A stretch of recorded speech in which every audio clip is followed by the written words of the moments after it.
மூலிகை மசாலா பொருட்கள், நவதானியங்கள், காஃபி தூள், எண்ணெய் அரைக்கும் இயந்திரங்களை பயன்படுத்தி மாதம் 40,000 ரூபாய் வருமானம் பெற தொடர்புக்கு 9894966652. துக்ளக்கின் ஆசிரியர் ஐயா குருமூர்த்தி அவர்களே, துக்ளக்கினுடைய காலத்திலிருந்து இன்று வரை தொடர்ந்து கொண்டிருக்கின்ற அதே ஆசிரியர் குழாமே, குழுமி இருக்கின்ற அறிவார்ந்த பெருமக்களே, இந்த விழாவிற்கு வாருங்கள் என்று குருமூர்த்தி அவர்கள் அழைத்த போதே, அடே ரொம்ப நாளைக்கு பிறகு அழைக்கிறார்களே என்று நான் நினைப்பதற்குள் உங்களுக்கு இழப்பதற்கு ஒன்றுமில்லை, தைரியமாக வாருங்கள் என்று சொன்னார்.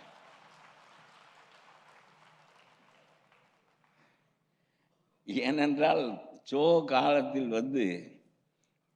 முதல் நாள் பேசிவிட்டு போனேன், அடுத்த நாள் எம்எல்ஏ பதவி பறி போய்விட்டது.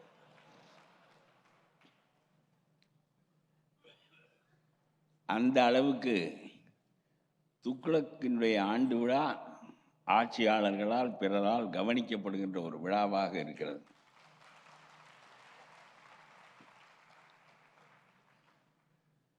அறிவார்ந்த சபை இது. பெரும்பான்மையோரும் துக்ளக்கினுடைய வாசகர்கள். துக்ளக்கை எப்பொழுதும் அறிவாளிகள் தான் படித்து வந்தார்கள். அதனாலே தான் அதற்கு ஆசிரியராக இருக்க முடியும். அதற்கு பிறகு குருமூர்த்தி தான் அதற்கு ஆசிரியராக இருக்க முடியும். அறிவார்ந்த ஒரு பத்திரிகைக்கு அறிவு வாசனை இல்லாத ஒருவர் தலைவராக ஆசிரியராக இருக்க முடியாது. ஆனால் அறிவார்ந்த ஒரு நாட்டுக்கு அறிவு வாசனை இல்லாதவர்கள் ஆட்சியாளர்களாக இருக்க முடியும்.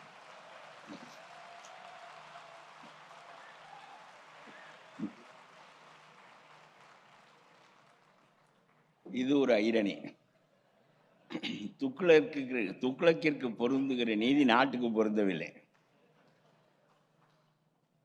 பொதுவாக சொல்கிறேன், நான் ரொம்ப சின்ன பையனாக இருக்கிற போது எங்களுடைய ஊரில் மகர்நோம்பு போட்டலில் பெரிய கூட்டங்கள் நடக்கும். வந்திருக்கின்ற மக்களெல்லாம் படிக்காதவர்களாக இருப்பார்கள். பொதுக்கூட்டங்களவை வந்திருக்கின்றவர்கள் படிக்காதவர்களாக இருப்பார்கள். மேனியிலே சட்டை இருக்காது. ஒரு துண்டு, அழுக்கு துண்டு ஒன்று இருக்கும்.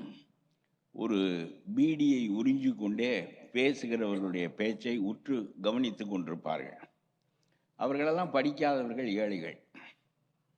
ஆனால் மேடையில் இருந்து பேசுகிறவர்கள் ராஜாஜியாக இருக்கும், காமராஜராக இருக்கும், ஜீவானந்தமாக இருக்கும், ராமமூர்த்தியாக இருக்கும், முத்துராமலிங்க தேவராக இருக்கும். இது போன்ற பெரிய அறிஞர் பெருமக்கள் சர்வதேச அரசியலை அந்த மேடையில் பேசுவார்கள். அப்பொழுதெல்லாம் நான் பார்த்தேன், மக்களெல்லாம் படிக்காதவர்களாக இருந்தார்கள், மேடையிலே பேசுகிறவர்கள் அறிஞர்களாக இருந்தார்கள். இப்பொழுது மக்களெல்லாம் படித்து விட்டார்கள்,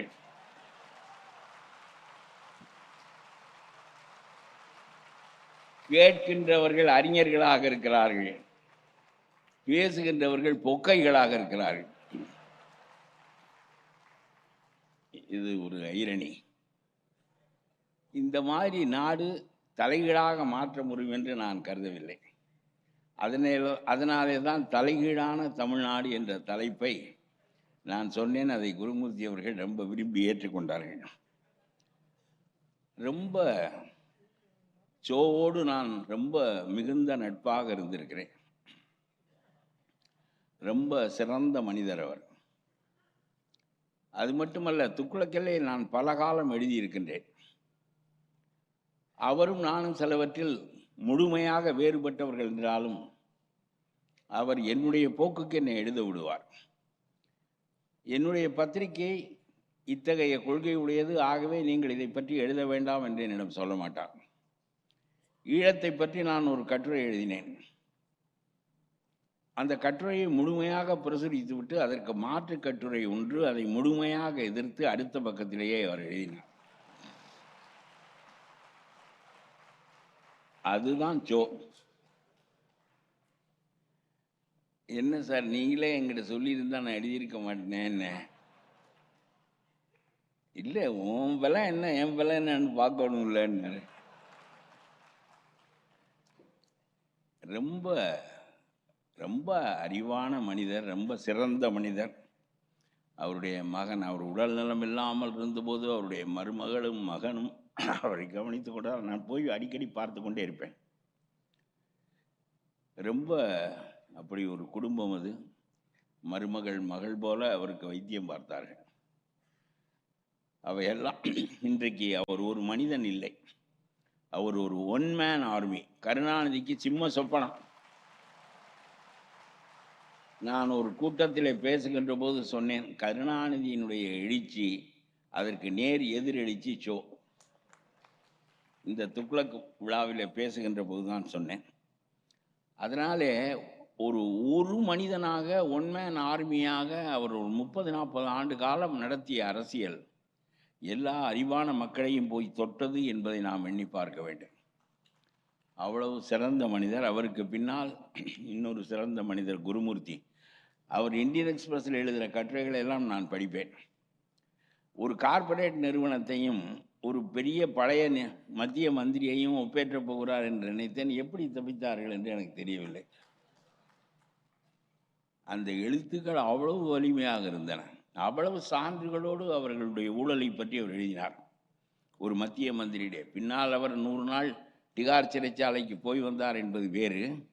ஆனால் நான் நினைத்தேன் இவர்களுடைய அரசியல் ரெண்டுமே, ஒரு பெரிய கார்ப்பரேட் நிறுவனம், தமிழ்நாட்டு கார்ப்பரேட் நிறுவனம், அவர் மத்திய அமைச்சர், 2 பேரையும் பற்றி அவ்வளவு விரிவாக தெளிவாக சான்றுகளோடு, அதுவும் இந்தியன் எக்ஸ்பிரஸில் அரை பக்கம் எழுதுவார்.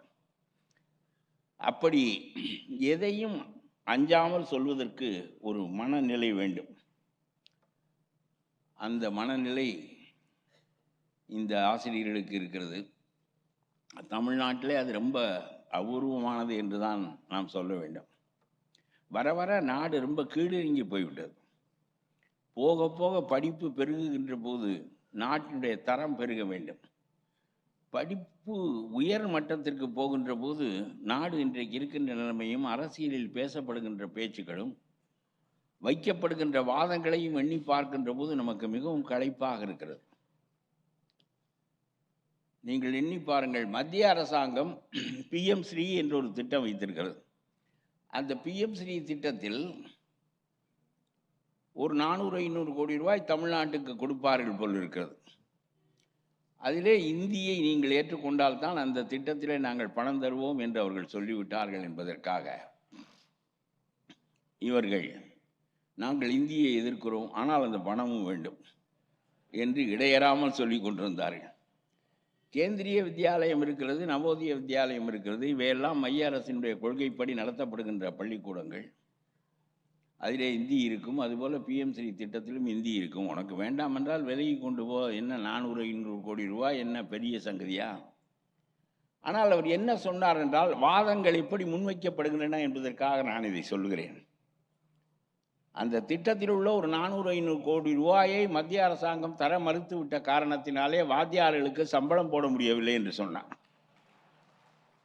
48,000 கோடி கல்விக்காக ஒதுக்கப்படுகின்ற தமிழ்நாட்டில் 48,000 கோடி வரவு செலவு உள்ள கல்வி திட்டங்களில் வாத்தியாருக்கு சம்பளம் போட இந்த 500 கோடி ரூபாய் வராத காரணத்தினாலே தான் சம்பளம் போட முடியவில்லை என்று சொன்னால், எவ்வளவு கேட்பவனுக்கு புத்தி இல்லை என்றால் கேழ்வரகில் நெய்வடியும் என்று சொல்வது போல மக்கள் அப்படி இல்லை. ஆனால் இது போன்ற வாதங்கள் முன்வைக்கப்படுகின்றன. நீ சொல்லு, அந்த பணமும் எங்களுக்கு தந்தால் நல்லது, நாங்கள் இந்தியை ஏற்றுக்கொள்ள மாட்டோம் என்று சொல்லிவிட்டு போ. இல்லாவிட்டால் இதெல்லாம் 500 கோடி 800 கோடி என்ன பெரிய தொகையா? நாங்கள் கடனே 8 லட்சம் கோடி வைத்திருக்கிறோம். இதில் என்ன 500 கோடியும் 300 கோடியும் வந்து என்ன ஆக போகிறது? ஆனால் இதனாலே தான் வாத்தியார்களுக்கு, ஏனென்றால் வாத்தியார்களுக்கு 1 மாதம் 1.5 மாதம் சம்பளம் போடாமல் வைத்திருந்தார்கள். இன்னமும் நம்முடைய நாட்டில் கல்லூரிகளில் வேலை பார்க்கின்ற ஆசிரியர்களில் 7,000 பேர் 15,000 ரூபாய் சம்பளத்திற்கு வந்து 25,000 ரூபாய் சம்பளத்திலே தான் இன்னும் 30-40 ஆண்டுகளாக வேலை பார்த்து கொண்டிருக்கிறார்கள். அவர்களையெல்லாம் நிரந்தரமாக்க முடியவில்லை. நிரந்தரமாக்கினால் 1 லட்சம் சம்பளம் கொடுக்க வேண்டும். ஆகவே அவனை 15,000 20,000 வைத்து தேய்ப்பது என்று நீ முடிவெடுத்தால் இது என்ன அரசாங்கம் நடத்துகிற லட்சணமா என்று கேட்கின்றேன் நான். எத்தனை பேர் தற்காலிகமாக கொஞ்ச காலத்துக்கு வைத்திரு, தற்காலிகமாக 30 ஆண்டுகளாக அந்த ஆசிரியர்களை நீங்கள் வைத்துக் கொண்டிருக்கிறீர்கள். அவன் திருமணமான போது ஒரு அம்மா என்னிடம் சொன்னார்கள், இவர் வாத்தியாராக இருக்கிறார், பெர்மனண்ட் ஆகி விடுவார், 1,00,000 ரூபாய் 1,500 ரூபாய் சம்பளம் வாங்குவார் என்று நம்பி நான் வாழ்க்கைப்பட்டு விட்டேன். கடைசியில் இவர் 20,000 ரூபாய் தான் இன்றைக்கு வாங்கி கொண்டிருக்கிறார் என்று சொன்னபோது, இது உங்களுடைய கணவருடைய மோசடி அல்ல, அரசாங்கத்தினுடைய மோசடி என்று சொன்னேன். அவ்வளவு பிஎம்ஸ்ரீ திட்டத்தில் ஒரு 500-800 கோடி ரூபாய் தராத காரணத்தினாலே ஆசிரியர்களுக்கு சம்பளம் போட முடியவில்லை என்று இவர் சொன்னது எனக்கு ஒரு கதை ஞாபகத்துக்கு வந்தது. ஒரு ஊரில் ஒரு செட்டியார் இருந்தார், ரொம்ப வசதியானவர். ஒரு திருடன் ரொம்ப நாளாக அவரை கவனித்து கொண்டே இருந்தான். இவர் வீட்டிலே அடித்து விட்டால் பிறகு வாழ்க்கைக்கு நாம் செட்டில் ஆகி விடலாம் என்று முடிவு செய்து, அந்த காலத்தில் கண்ணக்கோல் வைத்து திருடுகிற பழக்கம் உண்டு. ஆகவே ஒரு அமாவாசையை தேர்ந்தெடுத்தான். கும்மிருட்டாக இருக்கும் அன்றைக்கு போய் கண்ணக்கோல் வைப்போம் என்று அவன் முடிவெடுத்தான். சரி என்று சொல்லி நல்ல மழை பெய்திருந்தது, அமாவாசை இருட்டு. செட்டியார் உள்ளே உறங்கி கொண்டிருந்தார். இவன் போய் சுவரிலே கண்ணக்கோல் வைத்து சுவரை தோண்டி கொண்டே வந்தான். ஒரு ஆள் நுழைகிற அளவுக்கு அது வந்த பிறகு இவன் உள்ளே தலையை விட்டான். மழை வேறு பெய்திருந்தது, சுவர் வேறு பொது இருந்தது. அந்த சுவர் அப்படியே உடைந்து அவன் மீது விழுந்து அவன் செத்து போய்விட்டான். காலையிலே செட்டியார் எழுந்து பார்த்தபோது இவன் பிணமாக கிடக்கிறான். இதற்குள் அவனுடைய மனைவி ரொம்ப கெட்டிக்காரி. செட்டியார் வீட்டுக்கு போயிட்டு 4 மணிக்கெல்லாம் வந்திருக்கணுமே, இன்னும் வரவில்லையே என்று சொல்லி அவள் அங்கிருந்து தேடி வந்தாள். கணவன் பிணமாக கிடப்பதை பார்த்தாள். உடனே நேர அரசனிடம் போனாள். கணவரே, அரசரே, என்னுடைய கணவனை இந்த செட்டியார் கொன்று விட்டார் என்று சொல்லி அவள் ஒரு புகார் அளித்தாள். உடனே மன்னன் என்ன ஏதென்றே கேட்கவில்லை. நம்ம பிஎம்ஸ்ரீ திட்டத்தை பற்றி முதல்வர் பேசிய பேச்சு போல உடனே நேர காவலனை அனுப்பி செட்டியாரை பிடித்து கொண்டு வா என்று சொன்னான். வந்தவுடன் மன்னன் கேட்டான், செட்டியார் உன் வீட்டில் தானே செத்தார்? ஆமாம். உன்னுடைய சுவர் இடிந்து விழுந்துதானே செத்தார்? ஆமாம். அப்படியானால் அந்த சாவுக்கு காரணம் நீதானே என்று கேட்டார். செட்டியார் நினைத்தார், அவன் திருடன் கண்ணக்கோல் வைத்து சுவர் உடைந்து செத்திருக்கிறான், ஆனால் மன்னன் கேட்கிறான் உன்னுடைய வீட்டில் செத்தான், நீதான் பொறுப்பு என்று. சரி, இவனிடம் நாம் அது மாதிரி பேசினால் சரியாக வராது என்று சொல்லி உடனே ஆமாம், செத்து போய்விட்டார், ஆனால் அரசே அதற்கு நான் பொறுப்பில்லை. இந்த கொத்தனார் ரொம்ப சொதவென்று சுவரை கட்டி விட்டார், ஆகவே அந்த திருடன் செத்து விட்டான். நான் கொடுத்த பணத்திற்கு ஒழுங்காக கட்டியிருந்தால் செட்டியார் செத்திருக்க மாட்டார், கொத்தனாரை கேளுங்கள் என்று சொன்னான். கரெக்ட், கொத்தனாரை கூட்டிக் கொண்டு வா என்றான். கொத்தனார் வந்தார். ஆஹா, ரொம்ப முட்டாளாக இருக்கிறான், செட்டியார் போன வழியிலே போக வேண்டியதான் என்று அவன் சொன்னான். அரசே, நான் தான் கட்டினேன், அது சொத என்று இருந்தது, எனக்கு தெரியாது. இந்த சித்தாள் தண்ணீரை அதிகமாக ஊற்றி கலந்து விட்டாள், ஆகவே இது சித்தாள் பொறுப்பே தவிர என் பொறுப்பில்லை என்றான். மன்னர் கரெக்ட், சித்தாளை கூட்டிக் கொண்டு வா என்றார். சித்தாள் வந்தாள். வந்து சொன்னாள், எப்பவும் ஒரு சின்ன பானையில் தண்ணீர் வைத்து வாய் சின்னமாக இருக்கும், அதில் நாங்கள் தண்ணீர் ஊற்றி அதை கலப்போம். இந்த தடவை மண்பாண்டம் செய்து தந்தவன் வாயை பெரிதாக வைத்து விட்டான், அதனால் தண்ணீர் பொதுக்கென்று விழுந்து விட்டது, அதனாலே நான் பொறுப்பில்லை என்றாள். சரிதான், அந்த மண்பாண்டம் செய்வரை கூட்டிக் கொண்டு வா என்றான் மண். அவர் வந்தார். அவர் வந்தவுடன் இவன் கேட்டான், ஐயா, நான் எப்பவும் அளவாகத்தான் வாயை வைப்பேன், இந்த அம்மா சொல்வது சரிதான், ஆனால் நான் அந்த சமயம் அதை வாயை வணைந்து கொண்டிருந்த போது இந்த ஊர் நாட்டியக்காரி அந்த வழியாக போனாள். நான் நிமிர்ந்து பார்த்தேன், வாய் அகண்டு விட்டது. இவள் சல் என்று போயிருக்காவிட்டால் வாய் அகன்றிருக்காது, அவளை கேளுகிறான். சரி என்று நாட்டியக்காரியை கூட்டிக் கொண்டு வர சொன்னான். நாட்டியக்காரி சொன்னார், அரசே, நீங்கள் ஆள் அனுப்பியிருந்தீர்கள், வந்து என்னோடும் இருந்து விட்டு அந்த சாரோடும் இருந்து விட்டு போ என்று நீங்கள் ஆள் அனுப்பியிருந்தீர்கள். அந்த சாரை பற்றி பேசாது, போஸ்ட் அடிப்பான், சாரை பற்றி பேசாது.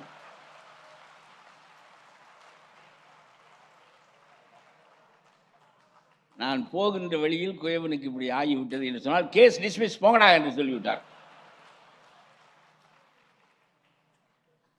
இப்படி ஒரு பதிலை நம்முடைய அரசாங்கம் சொல்லுகிறது. 500 கோடி ரூபாய் அவர்கள் தராத காரணத்தினால் 18,000 ஆசிரியர்கள் இருக்கிற பள்ளிக்கூடத்திற்கு சம்பளம் போடவில்லை என்று சொன்னால் அந்த முட்டாள்தனமான மன்னனுக்கும் இந்த அரசுக்கும் ஏதாவது வேறுபாடு இருக்கிறதா என்று கேட்கிறேன். ரொம்ப கேவலமாக போய்விட்டது. அந்த அறிவார்ந்த வாதங்கள் இல்லை. ஒரு காலத்தில் ராஜாஜி இங்கே இருந்தார், காமராஜர் இருந்தார், எவ்வளவு பெரிய தலைவர்கள் இருந்தார்கள். தமிழ்நாட்டுக்கே இன்னும் 500 ஆண்டுகளுக்கு 2 அறிஞர்கள் தான் உண்டு. ஒன்று ராஜாஜி, இன்னொன்று ஜெட்டு கிருஷ்ணமூர்த்தி. அவ்வளவு பெரிய அறிஞர். நான் 25 வயதாக இருக்கிற போது ராஜாஜியை சந்திக்கின்ற வாய்ப்பினை வாழ்க்கையில் ஒரு முறை பெற்றேன். அப்பொழுது காங்கிரஸ் நகர காங்கிரஸ் கமிட்டி தலைவராக இருந்தேன். சின்ன பையன்களை எல்லாம் அப்பொழுது முன்னுக்கு கொண்டு வந்தார்கள். அப்பொழுது காமராஜை பார்த்து விட்டு ராஜாஜி வீட்டுக்கு போனோம். ராஜாஜி வீட்டுக்கு போனால் வெள்ளைக்காரங்களோடு பேசி கொண்டிருந்தார். வாசலுக்கு நேரே பசுலுல்லா ரோட்டில் ஊஞ்சலில் உட்கார்ந்திருந்தார். அங்கிருந்து பார்த்தால் வாசலில் இருக்கின்ற எங்களை தெரியும். நாங்கள் 2-3 பேர் போயிருந்தோம். ஒரே ஒரு போலீஸ்காரர் இருந்தான். கவர்னர் ஜெனரலாக இருந்தோ அவர் வீட்டில் ஒரே ஒரு போலீஸ்காரன் இருந்தான். அவன் அதை பற்றியெல்லாம் கண்டுகொள்ளவில்லை. அந்த முரளி என்று கல்கியில் இருக்கிறவர் வந்தார். என்ன என்று கேட்டார். ராஜாஜியை பார்க்க வேண்டும். என்ன ராஜாஜி பார்க்க வேண்டுமோ? பொள்ளங்க வாங்க போகிறது மாதிரி சாதாரணமாக சொல்கிறேன். அதெல்லாம் அப்பாயின்மெண்ட் வாங்கிக்கின்னு தான் பார்க்கணுன்னா. அப்பாயின்மெண்ட் வாங்கி பார்க்குறதுங்கிறதே அப்போ தான் நான் வாழ்க்கையில் முதலாகவே கேள்விப்பட்டேன்.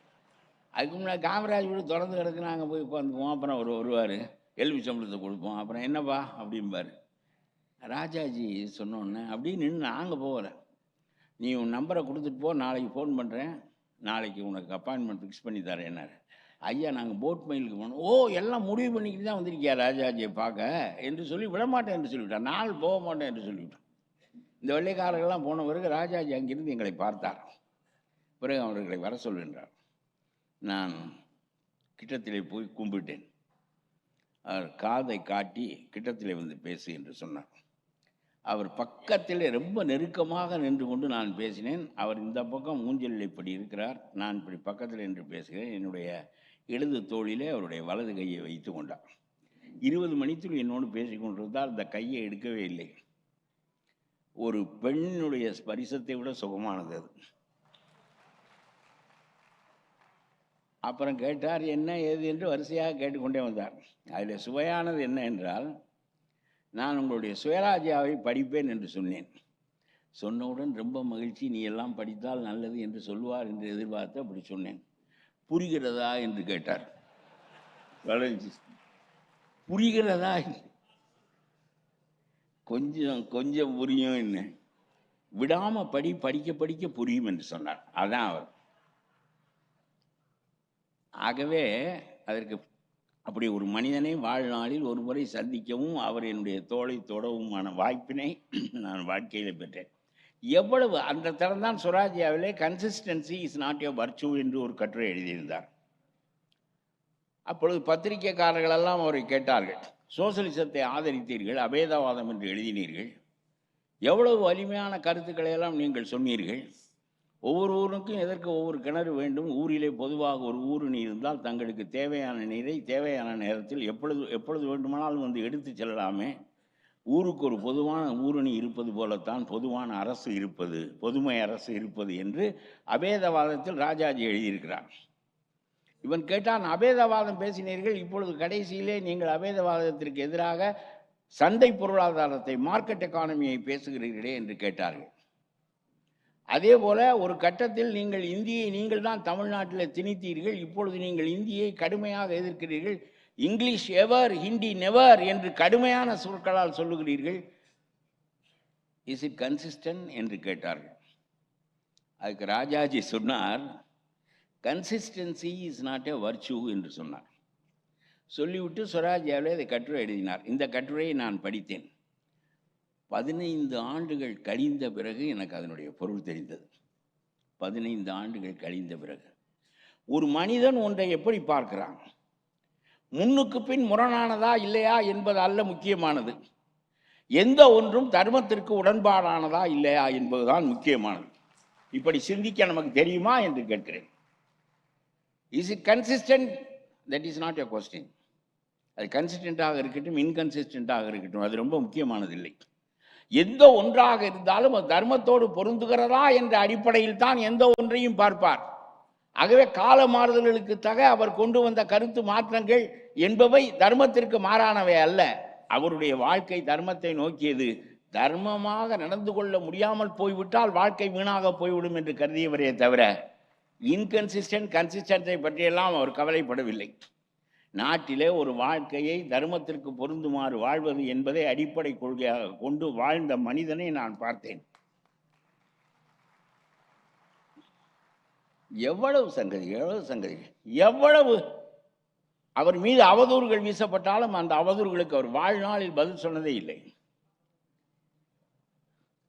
இவனுடைய புகழுக்கும் இகழுக்குமா நாம் பெறப்படுத்தோம்? அந்த உயிர் அது பெற வேண்டிய பலன், அது கிடைத்தேற வேண்டிய நிலை, இதுதான் முக்கியமே தவிர இவன் என்ன, இவனுடைய அறிவுக்கு தக அவன் புகழுவான் அல்லது இகழுவான், இவனுடைய புகழ்ச்சியை பற்றி என்ன இருக்கிறது என்று அவர் எப்பொழுதும் கவலைப்பட்டதில்லை. பெரியார் இவருக்கு கடிதம் எழுதினார் கவர்னர் ஜெனரலாக இருக்கிற போது. நான் மணியம்மையை மணந்து கொள்ள நினைக்கிறேன், உடலுக்காக அல்ல, உடல் கருதி அல்ல. எனக்கு நிறைய சொத்து இருக்கிறது, எவன் மீது நம்பிக்கை இல்லை, எல்லாரும் திருட்டு பயல்கள் என்று சொன்னார். ஐயோ, என்ன இப்படி சொல்லுகிறாரே, அண்ணாவை விட்டு விட்டு சொல்லியிருக்கலாம். என்னுடைய கருத்து, எல்லாரும் சொத்தை எடுத்துக்கொண்டு விடுவார்கள், ஆகவே நான் ஒரு ஏற்பாடு செய்து கொள்ள விரும்புகிறேன் என்று எழுதினார். அதற்கு ராஜாஜி பதில் எழுதுகிறார், இஸ் மணியம்மை இம்மாற்றல் என்று எழுதுகிறார். மணியம்மை சாகாதவரா? உன்னுடைய சொத்தை காலகாலத்துக்கும் அவர் காத்து விடுவாரா? அவர் போன பிறகு யாரோ ஒருவன் வருவான் இல்லை, அது மாதிரி ஒருவன் இப்பொழுதும் வருவான். இதற்காக திருமணம் செய்து கொள்ள வேண்டும் என்று சொல்வது இந்த வயதில் பொருத்தமாக இருக்காது. அதுவும் உன்னுடைய சொத்தை பாதுகாக்க அந்த பெண்மணி எல்லா காலத்திற்கும் போதுமானவர் என்று நான் நினைக்கவில்லை என்று எதிர்த்து எழுதினார். ஆனால் ராஜாஜி ஒரு குல்லூகப்பட்டார். அவர் பெரியாரை திருமணம் செய்து கொள்ள வைத்து கட்சியை பிளந்து விட்டார், குடிகேடி எங்களுடைய இயக்கத்தை உடைத்து விட்டார் என்று இடையறாமல் திமுகவினர் பேசிக் கொண்டிருந்தார்கள், அண்ணா உட்பட. ஆனால் எனக்கு ரொம்ப வருத்தம் அதில் என்ன என்றால், இவர்கள் பேசுவது பேசட்டும், ராஜாஜி இதற்கு பதிலே சொல்லவில்லை. பெரியார் சொல்லியிருக்க வேண்டியதில்லை, ராஜாஜி ஒன்றும் செய்யவில்லை, அவர் வேண்டாம் என்று தான் சொன்னார், நான் தான் மணந்து கொண்டேன் என்று இவர்களுக்கு பதில் சொல்லாமல் அவரும் பேசாமல் இருந்து விட்டார். அப்புறம் ஒரு 20 ஆண்டுகள் கழித்து வீரமணி அந்த கடிதத்தை வெளியிட்டார். வரலாற்றுக்கு இந்த உண்மை தெரிய வேண்டும் என்பதற்காக வெளியிடுகிறேன் என்று. 28 ஆண்டுகள் கழித்து பெரியாரும் தெரியும் ஞாபகம் இல்லை, அந்த கடிதமும் ஞாபகம் இல்லை. இல்லை, எதற்காக சொல்கிறேன் என்றால், குடிகேடி குல்லூகப்பட்டார் என்றெல்லாம் சொல்லுகிறார்களே, நாம் வேண்டாம் என்று சொன்னதை நாம் தான் செய்து தீக்காவை உடைத்து விட்டோம் என்று சொல்லுகிறார்களே, அதற்கு ஒரு பதில் சொல்வோம் என்று ராஜாஜி கருதியதே இல்லை. எதற்காக? இவனுடைய புகழும் இகழும் நமக்கு என்ன பொருட்டு என்று கருதினார். எவ்வளவு குலக்கல்வி திட்டத்தை கொண்டு வந்தார் என்று சொன்னார்கள். அவர் கொண்டு வந்த கல்வி திட்ட பாடநூலிலே மணிநீதி இருந்ததா இல்லை குலக்கல்வி இருந்ததா? சும்மா பணம் இல்லை, அரசாங்கத்தில் புதிய கட்டிடங்கள் கட்ட முடியாது, நிறைய ஆசிரியர்கள் தேவைப்படும், அதற்கு வசதி இல்லை, ஆகவே 2 அரை நேரமாக பிரித்து 400 பேருக்கு பதிலாக 800 பேரை படிக்க வைக்கின்றேன் என்று சொல்லித்தான் இந்த திட்டத்தை கொண்டு வந்தார். ஆனால் சும்மா இருக்க மாட்டார் ராஜாஜி. நிருபர்கள் கேட்டார்கள், மீதி நேரத்தை என்ன செய்வது என்று. ஏன் தகப்பனாருடைய தொழிலை கற்றுக்கொண்டால் அது ஒரு கைத்தொழில் தானே, நல்லது தானே என்று சொல்லிவிட்டார். அப்பன் தொழிலை கற்றுக்கொள்ள சொல்லுகிறான், அப்பன் வழியாக வாழ நினைக்கிறான், இது குலக்கல்வி. கல்வியிலே குலத்தன்மை ஒன்றும் கிடையாது. அவர் சொன்னார், இது கற்றுக்கொண்டால் நல்லது தானே, சும்மா இருக்கிற நேரத்தில் அவன் இதையும் செய்யட்டுமே, படிப்போடு இதையும் சேர்த்து செய்யட்டுமே என்று சொன்னார். குள்ளுகப்பட்டர் குலக்கேடர் என்று பேசாத பேச்சு பாக்கியில்லை, ஒன்றுக்காவது பதில் சொல்லவில்லை. இந்த காமராஜர் வந்து சொன்னார், இந்த கல்வி திட்டம் பெரிய எதிர்ப்புக்குள்ளாகிவிட்டது, நீங்கள் விட்டு விடுங்களே என்று சொன்னார். ராஜாஜி சொன்னார், நான் கொண்டு வந்த கல்வி திட்டத்தில் ஒரு தப்பும் இல்லை, இன்றைக்கு இருக்கிற வசதியில் 400 பேருக்கு பதிலாக 800 பேரை படிக்க வைப்பதற்காக கொண்டு வந்தேன், ஆகவே நான் வீட்டுக்கு போகிறேன், வேறு ஆளை வைத்து கொண்டு இந்த கல்வி திட்டத்தை நடத்து என்று சொன்னார். காமராஜர் சொன்னார், நீங்களே முதலமைச்சராக இருங்கள், கல்வி திட்டத்தை விட்டு விடுங்கள், எதிர்ப்பு வருகிற போது விட்டு விடுவது தானே காங்கிரஸுக்கு நல்லது என்று சொன்னார். எதிர்ப்பு அறிவாக வரும், அறிவில்லாமல் வரும், அதல்ல முக்கியம், யாரையும் வைத்து நீ நடத்தி இந்த கல்வி திட்டத்தை நடத்தி என்று சொன்னார். காமராஜர் யோசித்தார். ராஜாஜி வீட்டுக்கு போய் எனக்கு உடல்நலம் இல்லை என்று கடிதம் எழுதி அனுப்பிவிட்டு அந்த பதவியை துச்சமாக அவரை கெஞ்சி குற்றாலத்திலிருந்து கூட்டி கொண்டு வந்து தான் முதலமைச்சராக ஆக்கினார்கள். பிறகு அவராகவே ஒரு நாள் வீட்டுக்கு போய்விட்டார். எனக்கு தெரிய பதவியை வேண்டாம் என்று உதறிவிட்டு போனார் 2 பேர். ஒரு ஆள் ராஜாஜி, இன்னொரு ஆள் காமராஜர். அந்த நாற்காலியை உதறி விட்டு போனார். இதே மாதிரி ஒன்று உங்களுக்கு சொல்லுகின்றேன். கருணாநிதியினுடைய காலத்தில் ஈழச்சிக்கல் பெரிய அளவுக்கு தலை தூக்கியது. அவர் கீழே ஆட்சியில் இருந்தார். மேலே மந்திரி சபையிலே அவருடைய ஆட்கள் எல்லாம் மந்திரிகளாக இருந்தார்கள். அப்பொழுது சிங்கள அரசுக்கு உதவ வேண்டும் என்று நம்முடைய மைய அரசு நினைக்கிறது. அப்படி நினைக்கின்ற போது இந்த போருக்கு எதிராக, இந்த போரிலே இந்தியா சிங்கள அரசுக்கு உதவுமானால் நான் ஆட்சியை விட்டு போய்விடுவேன் என்று கருணாநிதி சொல்வார் என்று நான் நினைத்தேன். அவர் கீழே இருக்கிற ஆட்சியும் விடவில்லை, மேலே இருக்கிற ஆட்சியும் விடவில்லை. 2 மனைவிமார்களையும் கால் மாட்டிலும் தலைமாட்டிலும் வைத்து கொண்டு 3 மணி நேரம் உண்ணாவிரதம் இருந்துவிட்டு முடித்து கொண்டு விட்டார். ஈழம் அழிந்தது. நான் அப்பொழுது ஒரு கட்டுரை எழுதினேன். நானா இந்த பிழையை செய்தேன்? மைய அரசாங்கம் அல்லவா செய்தது? மைய அரசாங்கம் இதை செய்ததற்கு நானா பொறுப்பு என்று அவர் கேட்டார். அப்பொழுது நான் ஒரு கட்டுரை தினமணியில் எழுதினேன். ரொம்ப வலிமையான கட்டுரை. கருணாநிதி ரொம்ப நொந்து போய்விட்டார் அந்த கட்டுரையை படித்துவிட்டு. நான் எழுதினேன், உண்மைதான், சிங்களவர்கள் தான் அதை செய்தார்கள், மைய அரசு தான் அதற்கு உதவி செய்தது, மைய அரசினுடைய முடிவுதான். ஆகவே ஆனால் நீங்கள் எப்படி பொறுப்பு என்றால், நான் உள்ளே இருக்க மாட்டேன், வெளியே வந்து விடுவேன், இந்த அரசாங்கத்தோடு ஒத்துழைக்க மாட்டேன், தமிழர்களுக்காகத்தான் நான் கட்சி நடத்துகிறேன் என்று சொல்லி நீங்கள் வெளியே வந்திருந்தால், கூட்டணியில் நீங்கள் இருந்த காரணத்தினாலே அந்த அரசால் இந்த போரை தொடுக்க முடியாது, காங்கிரஸால் சிங்களவர்களுக்கு உதவ முடியாது. அந்த போர் நின்றிருக்கும். நின்றிருந்தால் விடுதலை சிறுத்தைகள் அவர்கள் அளவுக்கு வாழ்ந்திருப்பார்கள். ஆனால் நீங்கள் அப்படி சொல்லாத காரணத்தினாலே மத்திய அரசாங்கத்தோடு ஒத்துப்போவது தான், நமக்கு பதவி தான் முக்கியமே தவிர, நாம் அதில் சரி வெளியே போவதென்றால் போயின்று நம்மை விரட்டி விட்டு வேறு ஏதாவது ஏற்பாடு செய்து கொண்டு விட்டால் நாம் மேலேயும் கீழேயும் பதவியை இழந்து விடுவோமே என்று இவர் அஞ்சினார் என்பதை நான் சொன்னேன். ஒரு ஊது உலையிலே நான் எப்படி பொறுப்பு என்ற கேள்வி அவர் வைத்தது. நீங்கள் எப்படி பொறுப்பு என்று நான் எழுதினேன். ஒரு ஊது உலை, கொல்லனுடைய ஊது உலையிலே ஒரு கடப்பாறையை அடித்து கொண்டிருப்பார்கள். அவன் சம்மட்டியை வைத்து ஊது உலை செக்கச்சவேர் என்று சிவந்திருக்கும், அதில் அடிப்பான். அப்படி ஒருவன் ஓங்கி அடிக்கின்ற போது அந்த கடப்பாறை மண்ணுக்குள் புதைந்துவிடும். அப்படி புதையாமல் இருப்பதற்காக ஒரு இரும்பு சலாகை, ஒரு இரும்பு தண்டு ஒன்று வைத்து அதன் மீது கடப்பாறையை வைத்து அடிப்பான். அந்த கடப்பாறையை அந்த இரும்பு தண்டின் மீது வைத்து அடிக்கின்ற போது கடப்பாறை நெய்யும். நான் சொன்னேன், ஈழத்தை கடப்பாறையால் அடித்தவன் மைய அரசு. அந்த கடப்பாறை நைபடுவதற்கு கீழே இருந்து தாங்கி கொடுத்த இரும்பு தண்டு நீங்கள். எவ்வளவோ நடந்தது அரசியலிலே, என்னென்னவோ செய்தார்கள். கடைசியிலே கீழ்நிலைக்கு வந்து விட்டது.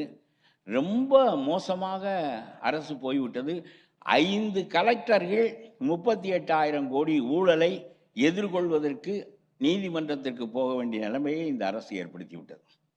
ஆற்று மணலை திருடினீர்கள் என்பதை மேலே இருந்து விண்வெளியிலிருந்து கவனிக்கக்கூடிய நிலைமை வந்து விட்டது. 38,000 கோடி ஊழல் ஏற்பட்டது.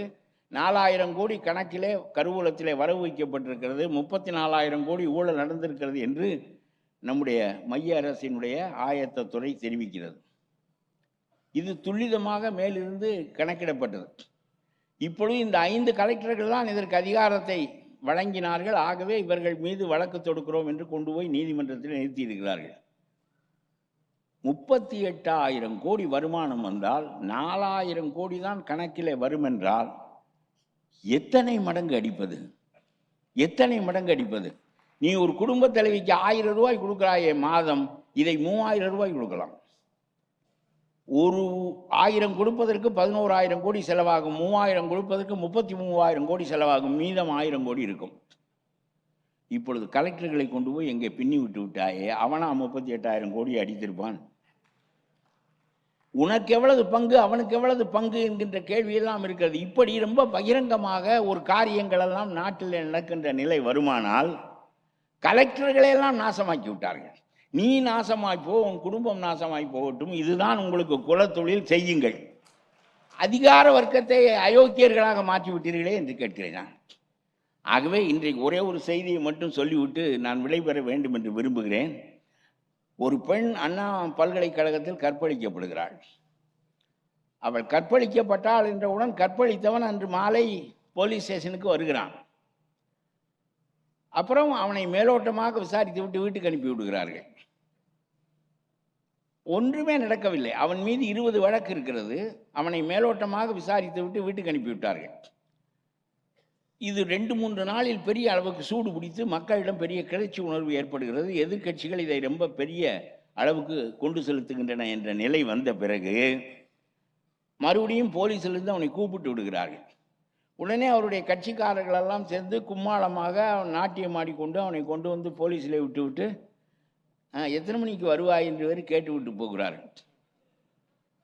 இது எதனால்? சரி, இந்த மாதிரி ஒரு நிலைமை ஏற்பட்டவுடன் ரொம்ப வேகம் எடுத்தது வழக்கு. அதனாலே இப்பொழுது அவன் உள்ளே இருக்கலாம் என்பது ஒரு பக்கம் இருக்கட்டும். அந்த சார் ஒரு பெரிய செல்வாக்கு மிக்கவராக இருக்கிறார் என்று தெரிகிறது. இவன் அந்த சாரோடும் போக வேண்டும் என்றானே, இதற்கு கூட்டணி சேர்க்கிறான் பாருங்கள். எதற்கெல்லாம் கூட்டணி என்று ஒரு வரிசையே இல்லாமல் போய்விட்டது. ஆகவே இத்தகைய நிலையில் நீதிமன்றம் இந்த வழக்கை எடுக்கிறது, தானாக எடுக்கிறது. உயர் நீதிமன்றம் எடுத்து சொல்லுகிறது, இந்த போலீஸ் இதில் தலையிட வேண்டாம் என்று போலீஸுக்கு தடை பிறப்பித்து 3 பெண் போலீஸ் அதிகாரிகளை போட்டு இந்த வழக்கை நடத்தி இதற்கான அறிக்கையை என்னிடம் கொடு என்று சொல்லி உயர்நீதிமன்றம் சொல்லிவிட்டது. இதை விட அசிங்கம் ஒரு அரசாங்கத்திற்கு வேறு என்ன இருக்க முடியும்? நீ திருட்டுத்தனமாக இந்த வழக்கை நடத்துவாய், மோசமாக நடத்துவாய், நீதிக்கு புறம்பாக நடத்துவாய். ஆகவே உன்னையும் உன் போலீஸையும் நான் நம்பவில்லை, வெளியே இரு.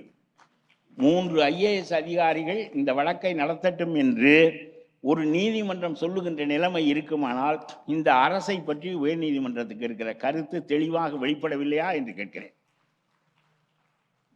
ஆகவே போலீஸும் அவனுடைய கையாள், சர்க்கார் வக்கீலும் அவனுடைய கையாள்.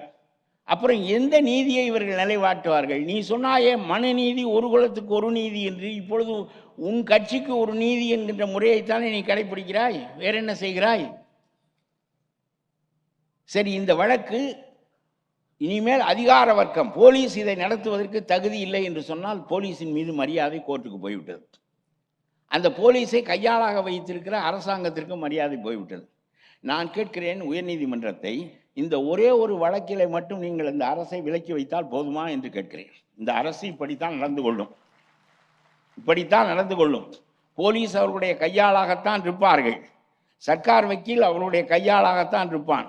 ஆகவே வல்லபாய் பட்டேல் என்ன கருதி இந்த அமைப்பை ஏற்படுத்தினார்?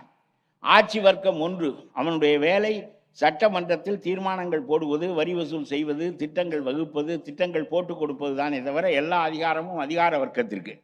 அதிகார வர்க்கத்தை சேர்ந்தவர்கள் கேட்டார்கள், IAS அதிகாரிகள், இவன் கையிலே எல்லா அதிகாரமும் இருக்கிற போது எங்களை பாழாக்கி விடுவானே, நீங்கள் என்ன எல்லா அதிகாரத்தையும் எங்களுக்கு கொடுத்து எல்லா குடுமையையும் அவனிடம் கொடுத்து விட்டீர்களே என்று கேட்டபோது அவர் சொன்னார், IAS அதிகாரிகளை வேலையை விட்டு அவர்கள் வாழ்நாள் முழுவதும் நீக்க முடியாது என்ற ஒரு சட்டத்தை கான்ஸ்டியூஷன்லேயே சேர்த்தார்.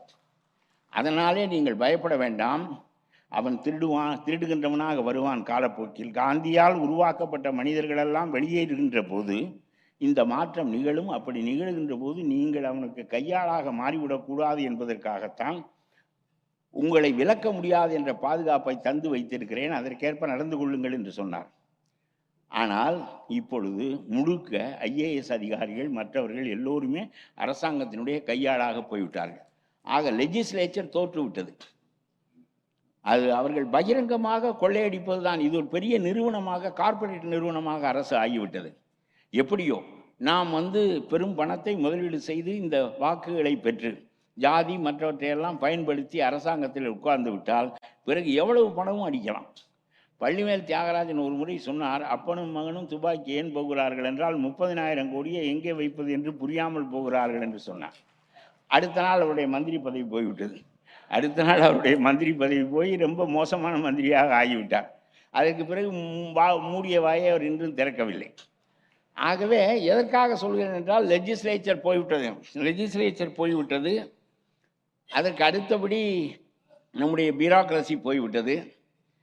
அப்புறம் நம்முடைய பத்திரிகைகளுக்கு விஸ்வாமித்திரர் மேனகையிடம் கவிழ்ந்தது மாதிரி இவர்கள் விளம்பரங்களில் கவிழ்ந்து விடுகிறார்கள், அரசு விளம்பரங்களில் கவிழ்ந்து விடுகிறார்கள். அவ்வளவுதான்.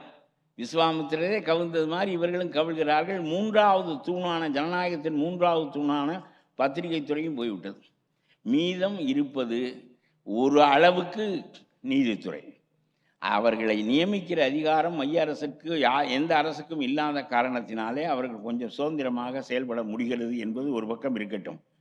நான் சொல்லுகிறேன், இந்த நீதிமன்றத்தை பார்த்து கேட்கிறேன், இந்த ஒரு வழக்கில் மட்டும் நீங்கள் இந்த அரசாங்கத்தை விலக்கி வைக்கிறீர்களே, இந்த ஒரு வழக்கில் மட்டும் போலீஸை விலக்கி வைக்கிறீர்களே, எல்லாவற்றிலும் இப்படித்தானே நடக்கிறது. உடனே இவ்வளவு கொடுமையாக மோசமாக நடந்து கொண்டு விட்டோம் என்று சொன்ன பிறகு நம்முடைய அரசாங்கம் என்ன செய்கிறது என்றால், இனிமேல் யாரும் கற்பழித்தால் அவனுக்கு மரண தண்டனை என்று புதிய சட்டம் இயற்றியிருக்கிறார்கள். நீ மரண தண்டனை கொடு, எந்த தண்டனை கொடு, அதை நிறைவேற்றவும் அதை நடைமுறைப்படுத்தவுமான அதிகாரம் உன்னிடம் இருக்கின்ற வரையிலும் மரண தண்டனை எங்கே நடக்கும் என்று கேட்கிறேன் நான். அதை நடைமுறைப்படுத்துகிற அதிகாரம் உன்னிடம்தானே இருக்கிறது. ஆகவே இதெல்லாம் ஒரு மக்களை ஏமாற்றுவதற்குத்தானே தவிர மரண தண்டனை என்று சொன்னால் உடனே பாருங்கள், பெண்ணுக்கு பரிந்து கொண்டு எவ்வளவு பெரிய தண்டனையை இந்த அரசாங்கம் அளிக்கிறது என்று சொல்வார்களே தவிர, மறுபடியும் அரசாங்கங்கள் தன்னுடைய போக்குக்கு ஏற்ப அதிகார வர்க்கத்தை கையில் வைத்து கொண்டு எதையும் செய்ய முடியும் என்கின்ற நிலை இருக்கின்ற போது இந்த ஒரு வழக்கில் மட்டும் நீதி பெற்றுக் கொடுப்பதற்கு நம்முடைய உயர் நீதிமன்றம் முன்வந்தால் போதாது. அப்படியானால் நம்முடைய அரசியல் சாசனத்தின் அடித்தளத்தில் இருந்து இந்த மாற்றம் கொண்டு வரப்பட வேண்டும்.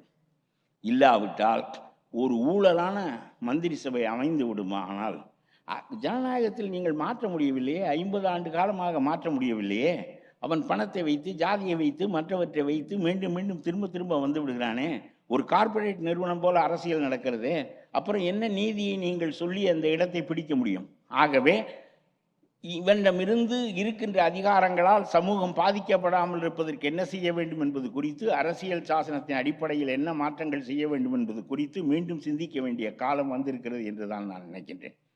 ஒவ்வொருவனும் சும்மா பல 1000 கோடி ரூபாயை சுரண்டுவதற்கும் இந்த மக்களை நாசப்படுத்துவதற்கும் இதற்காகத்தானா வஉசி செக்கெடுத்தார்?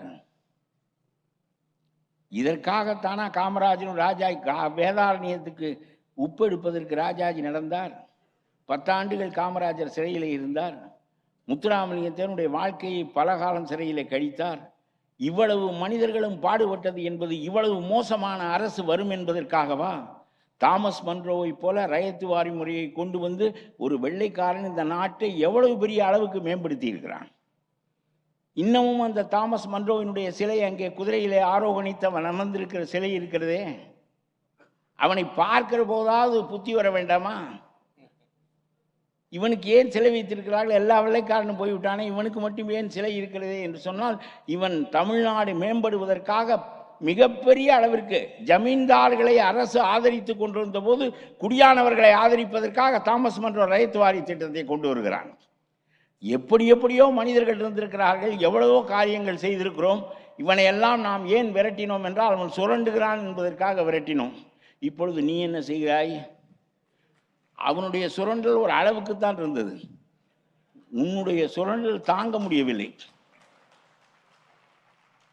பாரதி ஒன்று சொல்லுகிறான், கனவு கண்டு சொல்லுகிறான் சுதந்திர இந்தியா எப்படி இருக்கும் என்று. ரொம்ப சுதந்திரம் என்பதே பேச்சு என்றெல்லாம் சொல்லி கொண்டு வந்து நல்லோர் பெரியோர் என்னும் காலம் வந்ததே, கெட்ட நயவஞ்சகக்காரருக்கு நாசம் வந்ததே என்கிறான். எல்லாரும் ஒன்றென்னும் காலம் வந்ததே, பொய்யும் ஏமாற்றும் தொலைகின்ற காலம் வந்ததே, நல்லோர் பெரியோர் என்னும் காலம் வந்ததே, கெட்ட நயவஞ்சகக்காரருக்கு நாசம் வந்ததே என்றான். நயவஞ்சகக்காரர்களுக்குத்தானே வாழ்வு வந்திருக்கிறது.